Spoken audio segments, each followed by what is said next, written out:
आप मुझे लिंक भेज दीजिएगा। जी जरूर। क्या नाम है आपका? मैं नरेंद्रपुरी। नमस्कार, मैं Bhimrao Lonare IBM TV9 news में आपका स्वागत कर रहा हूँ। इस वक्त मैं नागपुर प्रेस क्लब में हूँ और हमारे साथ में NSUI के राष्ट्रीय अध्यक्ष वरुण चौधरी जी हमारे साथ में।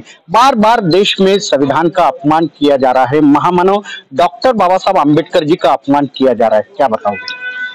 देखिए, ये बहुत शर्मनाक है और मैंने कई चैनलों के माध्यम से बोला भी है कि अब ये देश के प्रधानमंत्री को तय करना है कि वो देश के सम्मान के साथ रहें या अपने कुछ मंत्रियों के साथ रहें। अगर मोदी जी चाहते हैं देश का सम्मान बचे, बाबा साहब का सम्मान बचे, तो तुरंत अमित शाह जी का इस्तीफा कराएं, उनको कैबिनेट से बाहर निकालें और देश से माफी मांगे।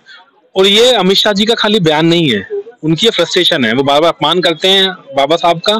तो जो पॉलिसीज आप बीजेपी की देखें 10 साल के अंदर, किस तरीके से SC ST OBC tribal fellowship रोकी जाती है, स्कॉलरशिप रोकी जाती है, किस तरीके से पब्लिक सेक्टर की नौकरियों को प्राइवेट करने की साजिश करी जाती है कि पब्लिक सेक्टर की नौकरियों में आपको रिजर्वेशन फॉलो करना पड़ेगा, आप उनका निजीकरण कर देंगे तो रिजर्वेशन खत्म हो जाएगा। किस तरीके से देश की 45 यूनिवर्सिटीज हैं जिनके अंदर सिर्फ 10% OBC SC ST tribal teachers हैं, प्रोफेसर्स हैं, बाकियों को बोल दिया जाता है कि मतलब कैंडिडेट ही एलिजिबल नहीं है, उन भर्तियों को रोक दिया जाता है।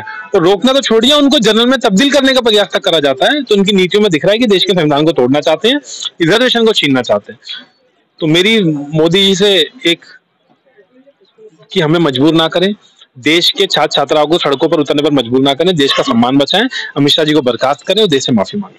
अगर अमित शाह जी को अगर बर्खास्त नहीं करते तो आपका यानी क्या कदम लगा? जो जन आंदोलन है हमने यूनिवर्सिटी में ऑलरेडी चालू कर दिया है, हम सड़कों पर आएंगे और जब तक देश का संविधान सुरक्षित महसूस नहीं होगा, देश का संविधान सुरक्षित नहीं रहेगा, हम सड़कों पर संसद में ऐसे ही लड़ते रहेंगे। परभनी में भी देखा गया है कि महामानव डॉक्टर बाबा साहब आम्बेडकर जी का अपमान किया गया।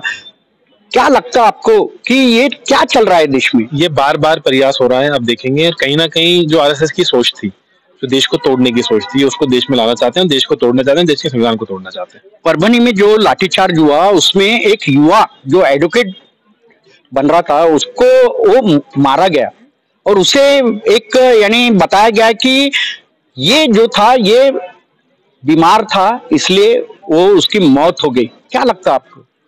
देखिए, सरकार बार बार बहाने मचाती है, आप देखेंगे। और कहीं ना कहीं कई सारी चीज ऐसी देखने को मिली है कि बार बार जो मैंने आपसे बात करी कि जब भी बात आएगी SC ST OBC या ट्राइबल की, ये सरकार मुंह मोड़ लेती है। आपने देखा होगा, मुंह ही मोड़ लेगी उन चीजों से। वही जमूला का इंसिडेंट आप लोगों के सामने है।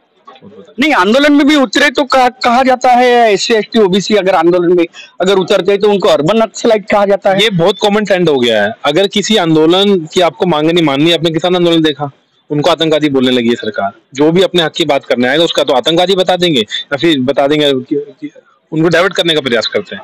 हो सकता है कि कल को बीजेपी का नेता मुझे आतंकवादी बताने लग जाए क्योंकि आज मैंने बाबा साहब के सम्मान की बात करी है। तो इनकी ये जो सोच है वो खुले दिल पर देश को समझाने को, देश को डराने का प्रयास है कि किस तरीके से डरकर देश का नौजवान साथी सवाल ना कर ले बस इनसे। धन्यवाद। तो ये थे हमारे साथ में वरुण चौधरी जी जो NSUI के राष्ट्रीय अध्यक्ष है। आप देखते रहिए IBM TV9 न्यूज। हमारे चैनल को लाइक कीजिए, सब्सक्राइब कीजिए।